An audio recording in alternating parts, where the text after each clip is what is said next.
लोकसभा का विशेष सत्र बुलाया गया। ऐसी खबर है कि एक देश एक चुनाव के लिए कमेटी भी गठित कर दी है सरकार ने, तो उसको कैसे देखती है इंडिया गठबंधन और कांग्रेस दोनों?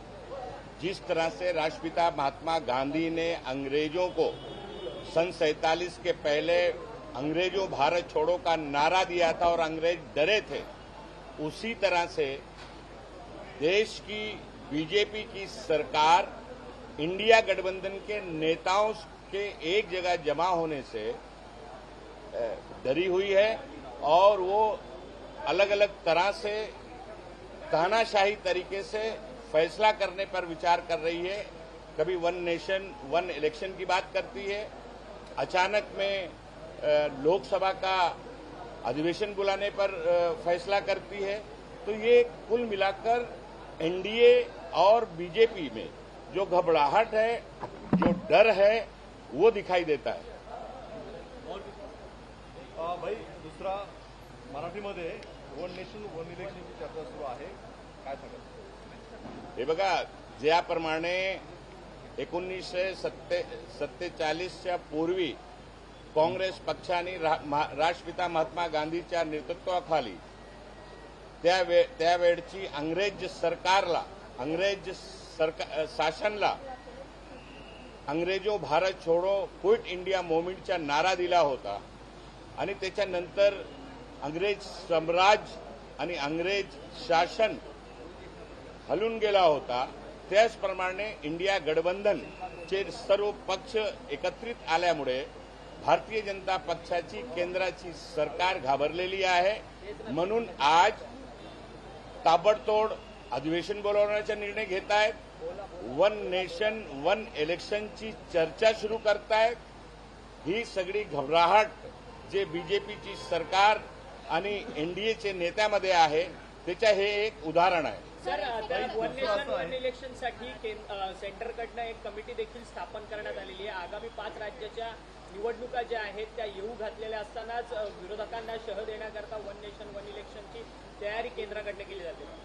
हे बघा, ही घबराहट आहे। जसं मी म्हणलो की इंडिया गठबंधनचे सर्व दल सर्व पक्ष या देशाला वाचवण्यासाठी एकत्रित आल्यामुळे या भारतीय जनता पक्षामध्ये आणि सरकारमध्ये घबराहटचं वातावरण आहे। म्हणून अशा प्रकारचे अनैतिक निर्णय, चुकीचा निर्णय, अलोकतांत्रिक निर्णय घेण्याचा प्रयत्न करत आहे। संयोजक पदावर आता जी बैठक होते त्यामध्ये संयोजक पदावर काही अडचणी समोर आल्यात का? कारण संयोजक पदासाठी आता अनेक 4 ते 5 नावं निवडली जाणार, त्यामध्ये कुणाची वर्णी लागावी यासाठी कुठे काही? हे बघा, इंडिया गठबंधनमध्ये कुठल्याही नेत्यामध्ये, कुठल्याही पक्षामध्ये, कुठल्याही पदासाठी कुठल्याही प्रकारचा मतभेद नाही। विषय सर्वांच्या समोर एकच आहे की हा देश कसा वाचेल, देशाचा संविधान कसा वाचेल, देशाच्या लोकशाही कशी वाचेल, हा एकच मुद्दा आहे। त्याच्यावर सगळे एकत्रित आलेले आहेत। वन नेशन वन इलेक्शन के बाद वन नेशन वन पोल की बात की जा रही है, लेकिन उसकी कमेटी गठित की गई है रामनाथ कोविंद के अंदर। इसे कैसे देखते हैं कि भारत के पूर्व राष्ट्रपति जो है इसको शेयर करेंगे? देखिए, मोदी जी की सरकार में कुछ भी असंभव नहीं हो, सब चीज जो चाहिए वो कैसे कर सकते हैं। कोई लोकतंत्र की कोई जगह ही नहीं बची है। आज इंडिया गठबंधन बनने के बाद आप देख रहे हैं किस तरह से निर्णय हो रहे हैं, किस तरह से एक एक नई नई बात हो रही है। वन नेशन वन इलेक्शन की बात होने लगी है। पूर्व राष्ट्रपति जी के रिटायर होने के बाद कभी ऐसा इस देश में कभी भी नहीं हुआ है कि उनको राजनीतिक तौर पर, उनको राजनीतिक परिप्रेक्ष्य में कहीं लाया गया हो या इस तरह की समिति का अध्यक्ष बनाया गया हो। नसीम भाई, क्या लगता है यूसीसी को भी लेके सरकार कोई बिल ला सकती है? यूसीसी को लेकर देखिए, मुझे नहीं पता है, तो सरकार से ही पूछिए सरकार क्या करना चाहती है। लेकिन सरकार में डर है, घबराहट का वातावरण है, माहौल है। इसीलिए जल्दबाजी में अलग अलग तरह के निर्णय करने की घोषणा भारतीय जनता पार्टी की केंद्र की सरकार कर रही है। डी राजा यांनी असं म्हटलंय की आता बैठका बंद झाल्या पाहिजे, आता थेट ऍक्शन प्लॅनवरती काम केलं पाहिजे, लोकांमध्ये गेलं पाहिजे, रस्त्यावर उतरलं पाहिजे। मध्यवर्ती याला जोडून मध्यवर्ती निवडणुका कधीही लागू शकतात। ज्या पद्धतीने केंद्रातलं सरकार हालचाली करत आहे, तुमच्यात कुठेतरी फूट पाडण्याचा हा प्रयत्न असू शकतो, कसं पाहता?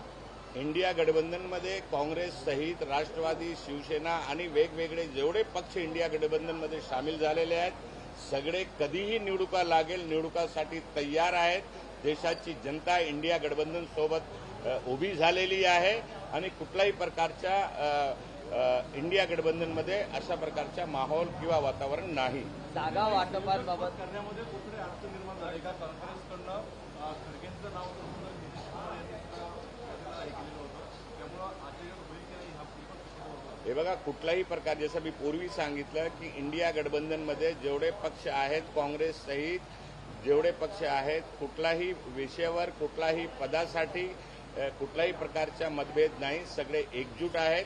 आपण बघितलं की पहिली बैठक बिहारच्या पटनामध्ये झाली, दुसरी बैठक बेंगलुरूमध्ये कर्नाटकाची झाली, तिसरी मुंबईमध्ये होत आहे.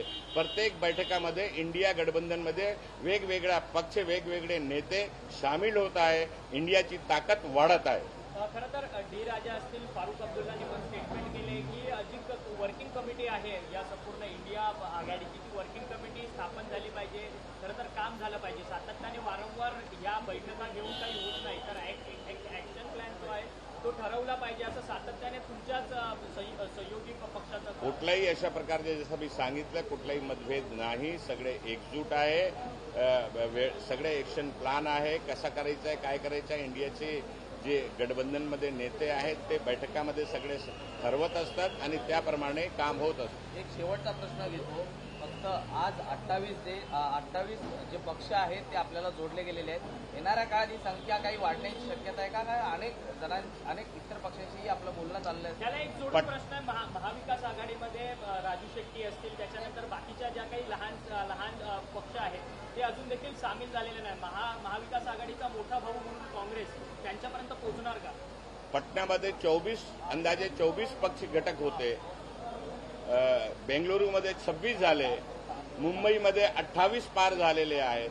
आपण पाहाल की येणाऱ्या काळामध्ये ही संख्या वाढत राहील आणि सर्व नेत्यांना, ज्यांना ह्या देशाच्या लोकतंत्र, देशाच्या संविधान, देशाची लोकशाही वाचवायची असेल, असे प्रकारचे सर्व पक्ष एकत्रित आणि इंडिया गठबंधनमध्ये सामील होत आहे. लोकशाही मराठी ऐका, पहा, जागरूक रहा.